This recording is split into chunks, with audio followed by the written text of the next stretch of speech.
Welcome to the channel. देखिए, घर सबको बनवाना है, चाहे आज नहीं तो कल, नहीं तो 2 साल बाद, नहीं तो 10 साल बाद, घर सबको बनवाना है। तो घर में आप जब 10 लाख, 20 लाख, 50 लाख रुपए अपना लगवाते हैं, अगर जिसके पास पैसा है उसकी बात अलग है, बट जिसके पास बहुत सारे लोगों के पास पैसा नहीं है, तो वो अपना घर बनाते वक्त अपना पैसा बचाएं कैसे, सबसे बहुत इंपॉर्टेंट चीज़ है। क्योंकि कैसा है, बहुत सारे लोग कंसल्ट करते नहीं है, बात करते नहीं है इंजीनियर से, इससे उससे, तो नहीं बच पाता है। तो आज पूरी कोशिश करूंगा कि ये 10 मिनट की वीडियो में, 8 से 10 मिनट की वीडियो में आपका कम से कम 3-4 लाख रुपया बचा लूँ। अगर कहीं आपका 15 लाख रुपया जाने वाला है तो कम से कम 11-12 लाख रुपए में आपका काम बचा लूँ, ताकि उससे आप अपना एक्स्ट्रा काम करवा ले, घर का अंदर का सामान बनवा ले, या बहुत सारी चीज़ें ऐसी है। तो घर में, अपने घर जब बनवाना चाहते हैं तो उसमें कैसे पैसा बचेगा, ये 10 बातें याद रखें तो बहुत सारे पैसे आपके बच सकते हैं, 3 से 4 लाख रुपया। तो स्टार्ट करता हूँ। चैनल को सब्सक्राइब नहीं किया, प्लीज़ चैनल को सब्सक्राइब कीजिए। बिल्डिंग कंस्ट्रक्शन रिलेटेड, घर बनवाने के रिलेटेड वीडियोज़ के लिए ज़बरदस्त आपको यहीं पर मिलेगा सारा सब कुछ, खर्चा वगैरह हर चीज़। वीडियो नहीं देखा आपने कि एक 2022 में कितना घर बनाने में कितना खर्चा लगे, तो जाके देख सकते हैं, चैनल पर मैंने डाला हुआ है। ओके, तो स्टार्ट करते हैं। सबसे पहला पॉइंट जो आपको सबसे पहला लगेगा वो लगेगा सीमेंट। ठीक है, तो अभी सीमेंट 2 टाइप की है, एक पीपीसी होती है, पोर्टलैंड पोज़ोलाना सीमेंट, एक ओपीसी सीमेंट होती है। देखिए याद रखिए, 2 टाइप की सीमेंट होती है। वैसे 3-4 टाइप की होती है, बट जो हमेशा रेगुलर रहती है पूरे इंडिया के अंदर, जो मार्केट के अंदर अवेलेबल है, मैं उसकी बात कर रहा हूँ। तो पीपीसी और ओपीसी है। ओपीसी 53 ग्रेड जो माल के लिए, कंक्रीट के लिए, जहाँ सलिया आप यूज़ कर रहे हैं, याद कीजिए, जहाँ आप सलिया यूज़ कर रहे हैं वहाँ आप ओपीसी यूज़ कीजिए। बाकी ब्रिक वर्क है, प्लास्टर है, डिज़ाइन वगैरह बनाना है, तो उसमें आप पीपीसी यूज़ कीजिए।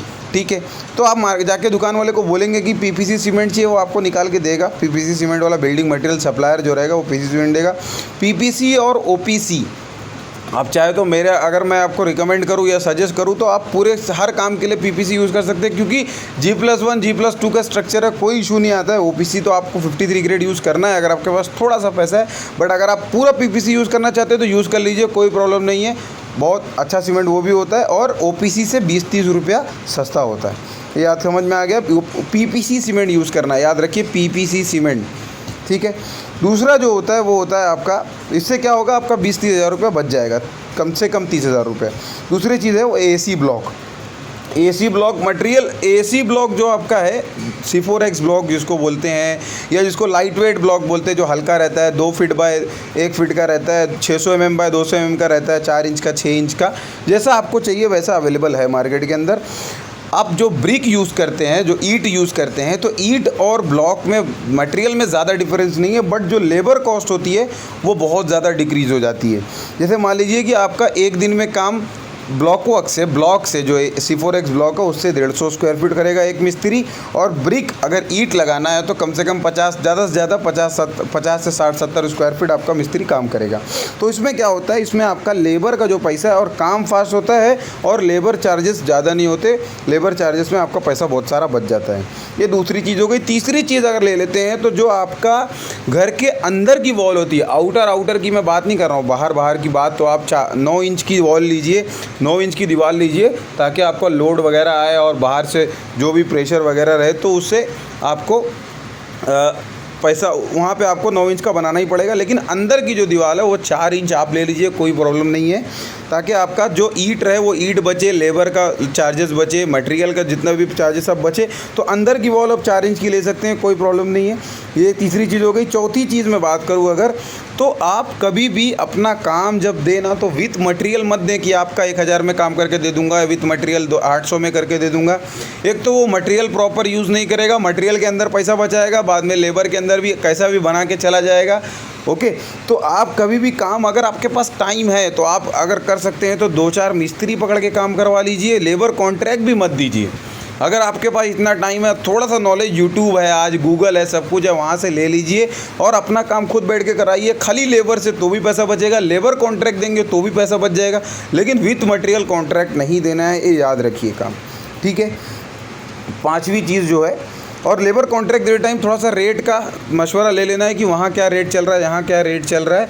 तो थोड़ा सा कोई भी आया, अगर आपको कोई भी रेट देता है तो उससे पहले थोड़ा सा कोई भी रेट के लिए, मटेरियल लेबर का रेट के लिए थोड़ा सा यहाँ वहाँ पूछें, समझें, उसके बाद उसको काम दें। 5वीं चीज़ जो है आपका जो डोर और विंडो है, दरवाज़ा और खिड़की जो आपकी है, वो आप MS में लगाइए, मतलब लोहे का लगाइए। तो आपका पैसा बच सकता है, ना कि वुडन का। अगर 1 लाख रुपए का आपका डोर और विंडो लग रहा है तो एमएस में आप लगाएंगे तो 50-60 हज़ार रुपये में आपका काम हो जाएगा। तो 50-60 हज़ार इन द सेंस मतलब आपका कुछ पैसे बच जाएगा अगर आप एमएस में जाते हैं। मजबूत का मजबूत रहेगा और पेंट करके सिर्फ उसको चलाना याद रखिए, नहीं तो वो जंग खा जाएगा। ठीक है।